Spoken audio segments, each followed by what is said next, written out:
Welcome back. Stocks are higher this morning, kicking off a big week. Dow Industrials right now up 72, the S&P up 11, the Nasdaq higher by 38 as the Federal Reserve kicks off its two-day meeting tomorrow. That is the final meeting of the year for the Fed. Economists are expecting a 50 basis point rate hike from the central bank tomorrow after 4 straight 75 basis point hikes. Joining me right now to look ahead is Cornerstone Wealth managing partner Jeff Carbone. Jeff, good to see you. Thanks so much for being here. Have we felt a significant impact so far from these higher rates, or is that to come in 2023? Well, I think it's more continuing, right? Because, like you said, this is probably, we'll say, the biggest week so far. It will be here in December. We've got the CPI number on tomorrow, followed by the Fed meeting Wednesday, and these are the two items that I'm looking at. Do we get that potential Santa Claus rally, or is it going to fade away? Following the PPI number on Friday, I mean, markets kind of stabilized this morning.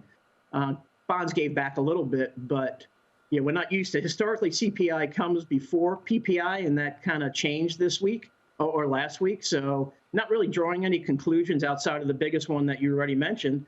We're getting 50 basis points. I think the pundits saying 75 are in the cards. I don't see any scenario we get 75. Fed doesn't like to surprise the markets very much. So 50 is a foregone conclusion, and we'll see where we go from there. Yeah, but I guess what I'm asking is what kind of an impact have we seen from these higher rates already? I mean, look at the inflation data this week and the expectations. The consumer price index is expected to be up 0.3% month over month, 7.3% year over year. So that's down from the highs, which went all the way up to 9.1%. We see the impact on consumer prices, but what about the impact on the overall growth story of the economy? I know that housing is already arguably in recession with mortgage rates having gone all the way up to 7.5%. But what about the broader economic story? Do you expect that these rate hikes are going to start having a significant impact, slowing things down in the year ahead? Yeah, no, I think that's what, if we look to the outlook, right, it's the last 2 years have really been driven, and we've seen everybody so laser focused on inflation and the Fed. And it's going to start to turn.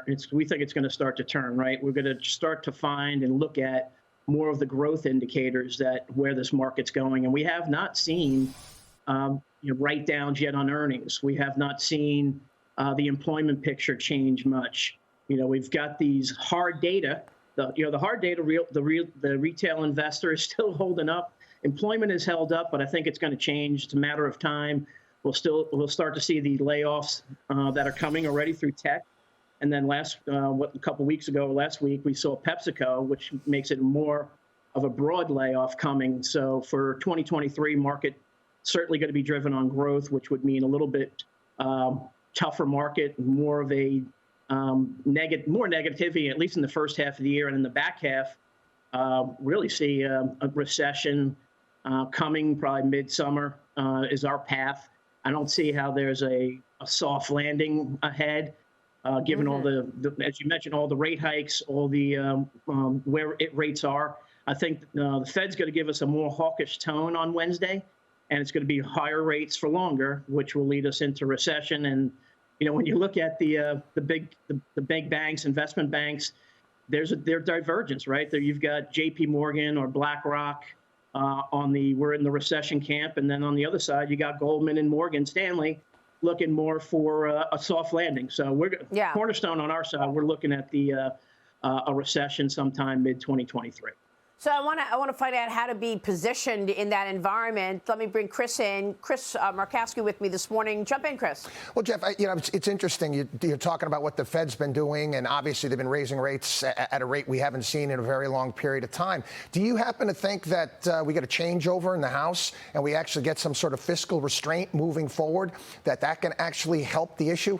I fall under more of the Judy Shelton camp when it comes to monetary policy. The Fed to me is a hammer. And when you're a hammer, everything in the world looks like a nail. And do we really need to drive this economy into a recession to deal with inflation? Can't we get more out of Washington to get control out of this?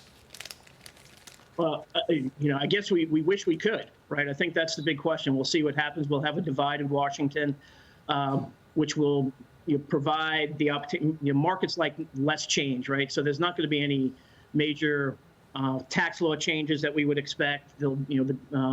President Biden will not have a full line of to do whatever he would like to do, whatever his policy. So I think,